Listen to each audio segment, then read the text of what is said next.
Hey, welcome back to Mission Bound. My name is Tom, and this is Mike, who? Mike James, 2004 NBA champion. My name's Tom Elmore. Welcome. We're so glad you are with us today. And Mike, it's been an interesting ride so far, huh? No, it's been good, man. We've had some good guests on. We've been really been blessed with guys, sharing with their moments with us. And we've been able to just really open up with these guys. And I think that it's only going to get better as we continue to keep doing it. Yeah, we've been going now. And what's been so much fun in this podcast is hearing the story behind the story, talking a little bit with athletes about their life, about their leadership, and getting stories that no one's really hearing about. And Mike, today we got a pretty exciting guest. But before we get into the guest, I got to let you know, if you are into social media, so basically what I'm saying is if you're breathing, we would love for you to stop by our Facebook site, Instagram, go to our website. All that information is going to be at the bottom there. Hang out with us during the week, and you can comment, you can talk to us. Mike, what's your personal phone number? Just throw that up real quick. What's your number? Go ahead. You're lucky I don't know your number by heart. I promise you. You would put my number up right now, wouldn't you? Definitely threw it up there. Yeah. Yeah. It's like, this is the new bathroom wall, right? Yeah, this is it right now. Of course. Right. So, hey, tell us a little bit, Mike, who is our guest today and why is today going to be really special? No, it's exciting. Danny Green from the Los Angeles Lakers, two-time NBA champion, one with San Antonio Spurs and the Toronto Raptors. I didn't know that he was born June 22nd. I was born June 23rd. So, happy belated cancer. This is cancer season right now. And the crazy thing, he's crazy. Because we're on the cusp of Gemini and Cancer, because we start, but the thing is, he's closer to the Geminis than I am. Got it. Because of that 24 hours, so he's a little bit more touched than me, but he understands the Geminis, and Geminis have two different personalities, and only Geminis get that. Okay. But us being so close, we get them, okay. But he's closer. But, getting back to it. I have no idea what you just said. No idea, but it's awesome. Only a person born the first week of June of a cancer season understands what I'm saying. So real quick, Mike, you won an NBA championship, right? Yes. One? Yes. And Danny, you're with us now. How many have you won? I have won two. I've been lucky, man. I've been very lucky. And yes. You've won one. Yes. No, I mean, Danny has an amazing story, man.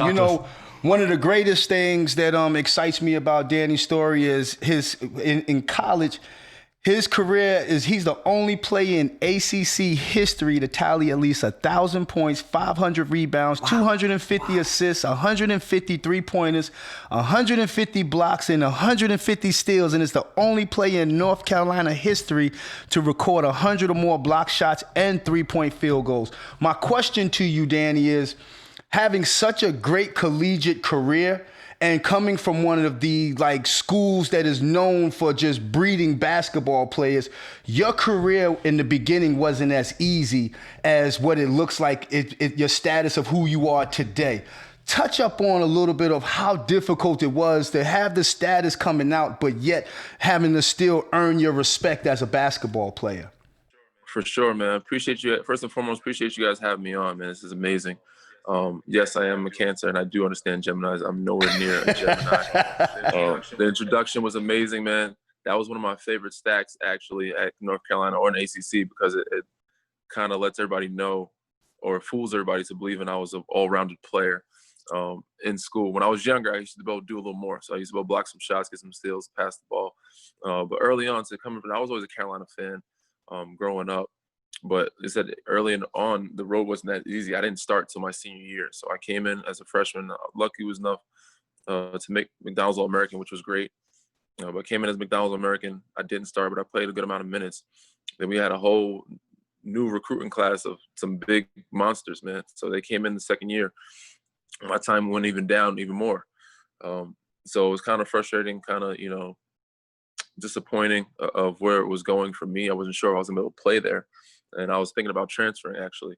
But, I stuck it out. My dad, my foundation, they all believed in me, encouraged me that I can, play anywhere. And they thought I was good enough.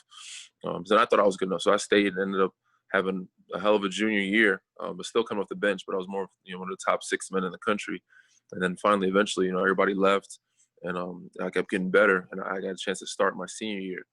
But yeah, that stat of being able to show people or fool people into believing I was a well-rounded player in college. You know what jumped out to me is It was one of my favorite you had as ones. many blocks as you did 3-pointers in college. Yeah, yeah. So I used to be kind of sneaky, athletic, more deceptive. It was all timing. I used to catch the ball underneath the backboard. So back then, said I don't have those young legs anymore. I still block some shots once in the blue here and there, but I don't handle as much, so not as many assists, rebounds. Being in San Antonio, the Spurs system, they didn't want me to crash off the glass as much. So I knew you had Timmy and Kawhi there, and a bunch of other bigs there. So it was hard to get the rebounds. You're fighting over 7-footers that are very athletic as well. But yeah, I've kind of stuck to what I've known now. Wouldn't say limited my game, but kind of perfected at what I'm good at in my craft and certain teams what we need, and try to thrive in that area and that category as best I can to help our team win. But it was a lot of fun days at school, man, and so those stats always remind me of how much more I was able to do, or I guess how much more I was involved in the offense, I guess. So when did you decide, like in your career, that you're going to be a unique player in the fact that you have a certain role on a team and you could take that role to any team and do that? When did you kind of realize, this is my role? I don't think I really decided it much as Pop did. Coaching staffs, coaches, they're very good at, and Pop mainly. And as a youngster, everybody wants to be the man. And this is the hardest thing for kids to understand. Your self-awareness. The sooner you figure out your self-awareness and who you are and try to be great at that, the longer you'll probably stay in the league and the better off you'll be. It's okay to be a role player or a star role player. Not many superstars out there, but everybody wants to handle the ball, make plays or pick and rolls. But Pop let us know right away what our roles were. We stuck to that. If we ever stepped outside of that box, and if we made bad plays stepping outside the box, he would let us know. Obviously, you step outside the box and do a little bit more here and there sometimes, but if you make a good play. But after doing that and adapting to that, made it easy. And then figuring out that other teams wanted that and needed that. Like, we just need a 3-and-D guy. I don't need to be a pick and roll. I don't need to be, a slasher. I can space the floor for most teams and play some good defense. So realizing that in the Spirit system, and then afterwards, seeing how much teams wanted that, and that's the new mantra that what teams are looking for.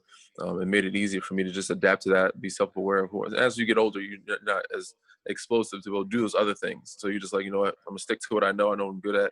In year 10, 11, I don't see me change my game much. Makes no sense, especially the fact that I don't have the same steps I used to have when I was, 25, 26. So it just made it easy to adapt and adjust to. Danny, you make the statement that Pop, he gave you your role. Do you think that was a benefit because you've been known for being a knockdown shooter, which you're able to help any superstar. You're not going to demand the ball, but at the same time, when those double teams come, they rarely can't even double team off you. So you force them to play one-on-one. So do you think by being coached under Pop that he taught you how not to be greedy for more out the game, but now you can play your role and still be able to dominate your position? Definitely. And he always, the biggest emphasis, and he may not have said it in words every day, but he let you know in actions and other ways that the game is bigger than you and it's not about you. It's about the team. I know we work together, and obviously being coached by him helped a ton of understanding the game and, just about life too, but playing alongside Timmy, Tony, and Manu, where those guys, made it easier for me first to get shots, to get looks, good opportunities. And if you get those opportunities, then it allows them to work one-on-one. So playing with the guys that I had and playing for the coaches that I had, definitely.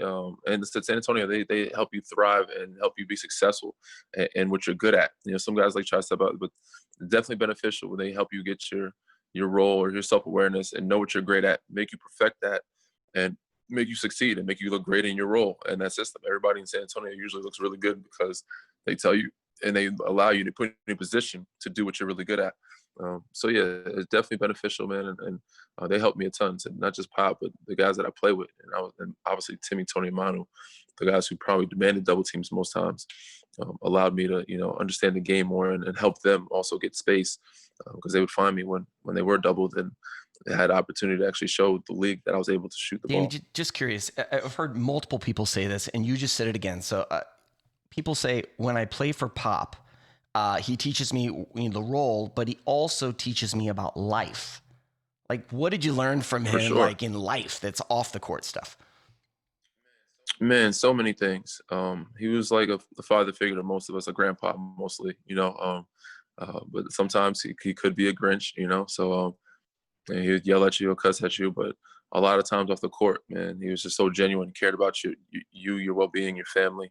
Obviously on the court, he was a stickler, and he was gonna, be a mean cuss at times.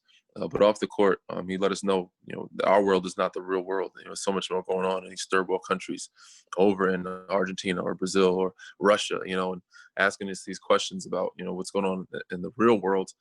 And I also appreciating that we get a chance to, play basketball for a job every day. It's like Christmas, and earn a living.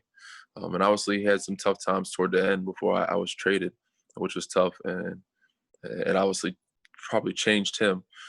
But just, valuing, your people every day that's by your side, but he said he taught me a lot about politics, of how the world's supposed to be. And obviously he's one of the main ones to speak out for us, about injustices, talking about Trump politically, and always back us. So that's another reason why we love playing for him, made us proud to be a part of his organization.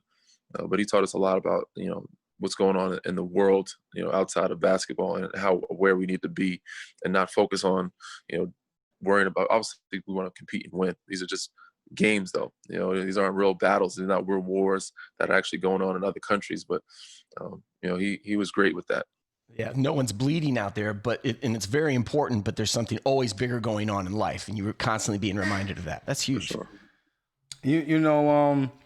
Being a Long Island basketball player, what is it like, you guys, some of the top players in the NBA now, you and Tobias Harris, and coming from Long Island, you guys have passed up so many New York players from the city. What does that still means to you, to understand how much credit a Long Island player and devalue the Long Island player is over a New York City player? And now who you are in the status of ball of the game, who you are today. What does that really mean to you? Man, everything in the world. Still to this day though, we fighting for respect. You know what I'm saying, Mike? But coming from Long Island, so we had to go through the same battles, the same jungles everyone else did, but we never really got the respect. So we had to do it double. We always had that chip on our shoulder. But to be able to, succeed and surpass some of those guys, and also just be a pioneer and leader for the next Long Islander guys out there, because Long Island doesn't get a lot of respect, and those kids from Long Island, they're known as not as tough or mentally tough. But to come from Long Island, be an example for them, me and Tobias, and let them know, you can make it. You don't have to be just from the city, and you can play with these city kids, or you can be even better than these city kids, is more than anything else, to inspire the younger generation from our area. But yeah, man, so still to this day, we still, riding for respect, just off the fact that where we're from. Oh, you're from Long Island? You're not really from New York. We grew up and played. We grew up and played in the same jungles, man. We fought the same battles, and even harder sometimes we had to go to the boroughs in the city, because he's from Long Island, man. He ain't no ball player. He's soft. You know what I'm saying? So yeah, but it means the world to me, man, to be able to make it out and inspire the youth from our area. Hey, you're in the bubble right now, aren't you? Not yet, man. We go there today. So I'm catching you guys right before I get on this flight, get on this bubble. But once I'm in the bubble, I have plenty of time to do a lot of these, I'm sure. But I'm interested to see how it's going to go. I'm doing my last little packing, last little errands, cleaning up, saying goodbye to the missus. Recently got engaged. Hey, congrats. My dogs, I don't know what I'm doing with my pups. Thank you, man. Thank you. So just getting my last little hours in with them, and then, taking off in a couple hours. Well, we're totally honored that you would spend your last couple hours hanging out with us on our podcast show. Man, anything for Mike, man. Mike James, a legend, man. The guy's a god. He's an idol. So whenever he asked me, it was no question. I was like, all right, for sure, I got to do it. That guy's, he's all world, especially to Long Islanders. So you're going into the bubble. This is one of the most unique seasons of basketball history. No one really knows how it's going to go. You've already seen pictures of the food, right? You've already seen the tweets and the Instagram photos, and everything's in plastic, and you're probably, shoving Pop-Tarts in your bag or whatever just to keep it going. But what do you think about this season? Like, is it if you guys, you're on the Lakers, you're going to win it all. What's going through your mind right now? Man, this is the toughest season that I think I've been a part of. I've been through some tough seasons. Obviously, we've had some lockout years. We've had some years where we lost in the finals and had to bounce back and just had, Pop was on us tough. But to go up through so many ups and downs, man, it's been crazy.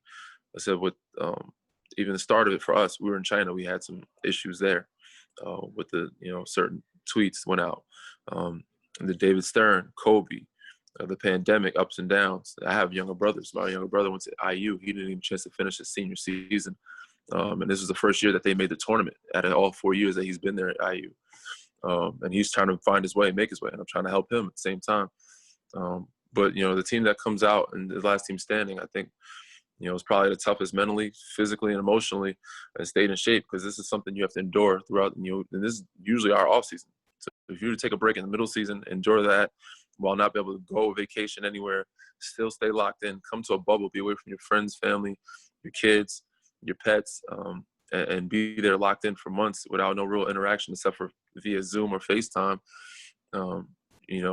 is a tough team. And it's probably one of the toughest years. So I think whoever wins deserves it. And so this is probably the toughest year to win a championship, or the toughest year to be a part of the NBA or any sport in that fact, because every sport's kind of shut down for a certain point. Do you think if you guys won it this year, the Lakers, would this mean more to you than some of your previous accomplishments? Yeah, and I always say that. I always think about it because people ask, so which championship was sweeter? They're all great, man. The first one is like, you can't get over it. Even the second one, like, I can't believe I did it again. You realize how hard it is. It took so long to get back there. So every championship means a lot to me. But yes, this I think will mean more due to the fact that we had so many as an organization as well, just us in general, in specific, have gone through. I think it'll mean that much more. And it's something that we'll never forget because of so many ups and downs, not just throughout the league, but for our organization. And in terms of the fact of certain guys that we have a lot of veterans that have gone through different, Dwight bounce back season, Rondo, so many different guys that have different stories that are trying to revive or, relive their careers. Lord, remind people, that they're still very good. And also said with the loss of Kobe, that was a hit, so I think it'll mean something more special to us and the city because of that fact. So, Danny, you played with LeBron your rookie year, right? Did you? Mm-hmm. And let me ask you, what's the difference between his leadership when you was first in the career and LeBron James, the leader now? What have you noticed a difference in who he is to you personally? Different guy, same guy. I think he's obviously, we had Shaq then too, so he's a little younger then, and he kind of took more of a backseat to other guys, kind of leading verbally on the court. Now it's he knows how to win. He's taking the clipboard. He's letting people know where he needs them to be, but he's adapted to the times. More involved with guys off the court, group chats, making sure we're keeping in contact. And obviously we didn't have social media as much back then.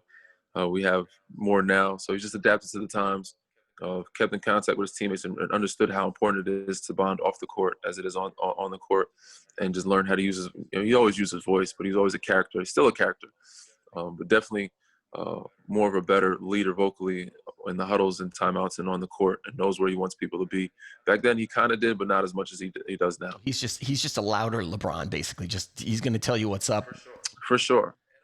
And a more focused, because back then he's quite the character. And not to say he wasn't focused. He still has a lot of fun now, but he definitely had a lot of fun then. You can't go any further than that, right?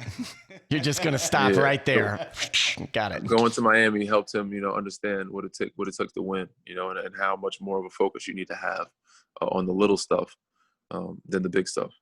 I think as a ball player, you have a different mindset and a different attitude when you come close to winning an NBA championship or winning an NBA championship. You look at the league differently now going into that next season, because you know that the target is on your back and you want to come back as a champion again. So you focus and you concentrate differently. But the player that has never experienced the championship, never went to the playoffs, they may consistently stay with that joking personality and never grow up from that, because they don't really understand what they playing for. They just playing for the money. And it's a difference when now you playing for that championship. For sure. And it's even harder the next years after, because the target only gets bigger. So teams that have won back-to-backs, shout out to them. Teams that won three-peats, which not many of them done that. It's even tougher because everybody's gunning for you, and everybody's changing their roster, everybody's changing their system to beat you. But yeah, it's most guys that don't understand it, or have not made the playoffs, won't understand, the 50 balls that take place, or, the little details of, knowing personnel, or, just how focused you need to be and locked in. It's more of a mental game than it is physical most of the time. And the team that stays locked in the most is the team that usually wins. And the post, obviously, you got to be healthy. But this bubble is for sure going to be a big test to the mental. We're going to see how, locked in. So the teams that is going to be locked in and stays in the best shape and stays healthy is going to be a team that wins. Do you think there'll be some teams that they'll get there and they just won't be locked in? They just won't be like in that zone, like this is it? Or they're just going to be like, woo, Disneyland. I think, yeah. I mean, there's obviously teams, not everyone's going to make the playoffs. Some of them know how many games far they're behind. And I think those teams lose like their first 3 games, then they might not be as locked in. Yeah. There's some teams that aren't able to last or get through the bubble mentally. Some teams will be like, you know what, they might check out and be like, I'm over this. I don't want to be here. I want to be home. And they might lose in the first round of playoffs or second round of playoffs just because they're like, this is too much. But I said, I can't really predict it, but it was just like any other, sport or any other league. There's always teams that at some point usually like lose focus or give in to the mental fatigue of the season. Speaking of mental focus, there's another LA team that is supposedly pretty ramped up with mental focus, and that's the Clippers. How bad do you want them? Mm. How bad? Is there anything in you you're like, I just got to crush them? It's more, I think it's how badly the fans want us to want them. There you go. We want a championship. That's how badly we want Larry. So how badly we want Larry is, if we have to go through them, we'll go through them. So, obviously it's a lot of fun playing the top teams, the best teams, the Clippers, the Bostons, the rivalry teams. And it's great battles. And, we want them because it's a lot of fun highlight show, but we have no fans there. So it'll be a little different, but so we want obviously one of the best teams, but, we want Larry. So we want all the best teams and we want to get to Larry, which whatever it takes to get through those teams, we'll make it happen. First to 16. Exactly. Looking back, Danny, on your career, your life, on court, off court, man, what's your biggest regret you wish that you can have a do-over on? Man, I was always a focused kid, man. I had to be because I wasn't the most talented. I probably wish I would have enjoyed it a little more, but it probably would have took away from, me being who I am today or where I am today. In college, I didn't really party much. I didn't do, a lot of drinking or anything like that. I still don't drink to this day, but I do wish I probably would have enjoyed it a little more. But there's nothing I don't regret, man. I had so much fun in my career looking back. Every time I get a chance to reflect, which I try not to do often because I don't want to be satisfied, I'm very, very happy with how things went because it makes me appreciate it more. And I enjoy it when I can. But, when it's over, that's when I'll be able to really relax and enjoy it. But, right now I'm still in it. I'm still going to be as locked in as possible so that I'm, trying to get the next one. Danny, here's one of our final questions for you. Off of the court, obviously, Pop taught you life is much bigger than basketball, and you're a young man clear that's realized this. What are you the most passionate about that doesn't involve lines or basketballs or anything like that? What do you get excited about? Oh man, so I've always been a big movie buff, big TV series, and the family has always been big to me. So taking care of my family and friends around me, that's the biggest thing, and helping them get their platforms and building them up and helping them find opportunities. But now that I'm older and I'm still trying to do that, still take care of the family, build my brothers up.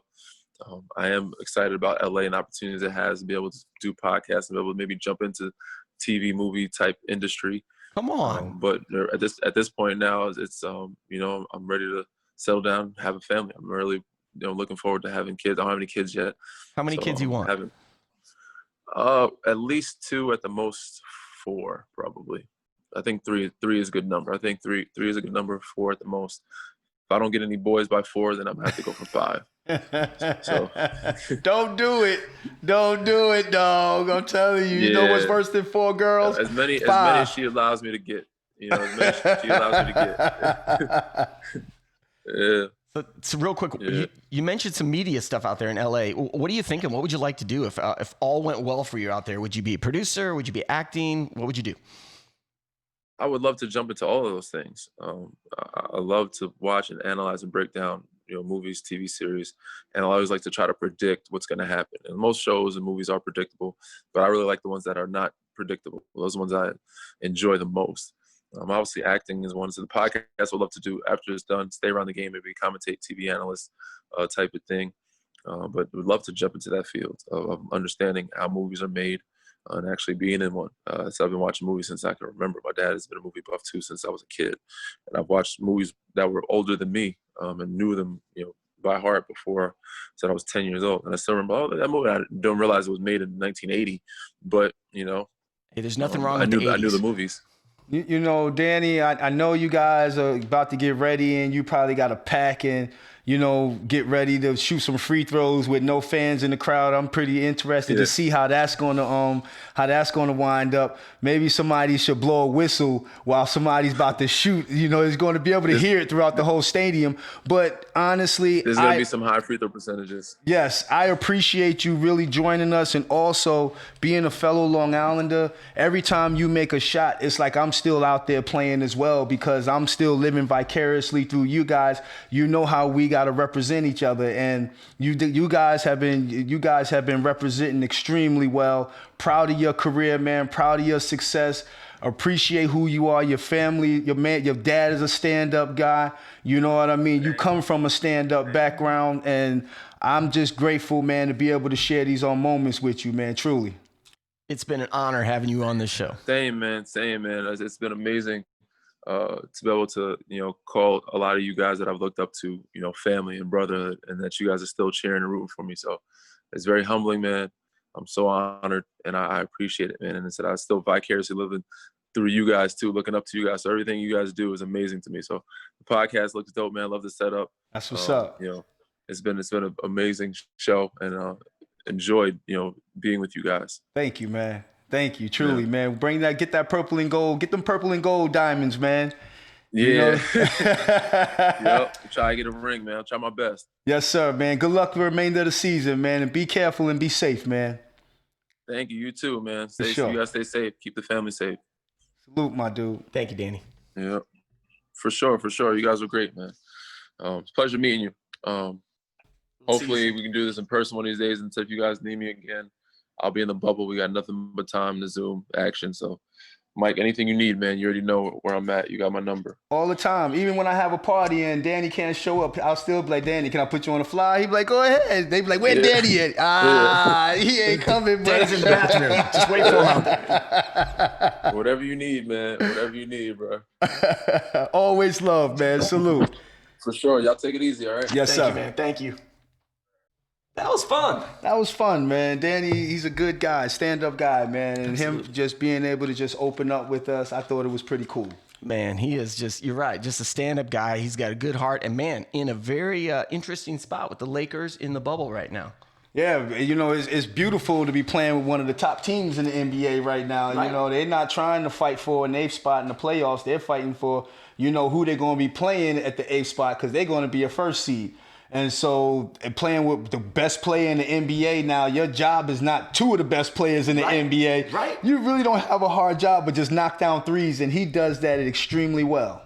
What's interesting is you look at this guy's career. He's constantly played with the best of the best. He's never been on a team that hasn't had anything to play for. You know what I mean? It's so interesting to see a guy find his role, continue to get to the right teams and get in the right spot. You think they have a shot to win it all? Of course. He's a winner. And other front office staff, they understand that and they see that in him. So when they bring them there, they're not bringing him there to just be a player to look over the young players. They bringing him there to play a major role on a winning championship team. And that proves again, why the Lakers brought him in. And it's like he's like a good luck piece, it seems like. Wherever he goes, the team is at least going to get to the finals. So that might be saying something. I was going to go with the Clippers, but because my boy Danny is with the Lakers guy, because Danny was on the show, man, I got to go with the Lakers, man. I'm a Rockets guy, so this pains me to like this guy. It pains me to like Danny. I don't want to like him, but I like him a lot. Danny, I hope you come in second to the Rockets. There it is. What a fun show today. Thank you for hanging out with us. Make sure you check out our social. You can go on Facebook, Instagram, go to our website. You can go to Mike's TikTok page, hang out. And this is the way we end our show every week, because this is how. Ready? 1, 2, 3, 4. My name Mikey James, and I play no games everywhere I go. They all scream my name. Go Mikey, go Mikey, go Mikey, go Mikey. Yeah, Mission bound.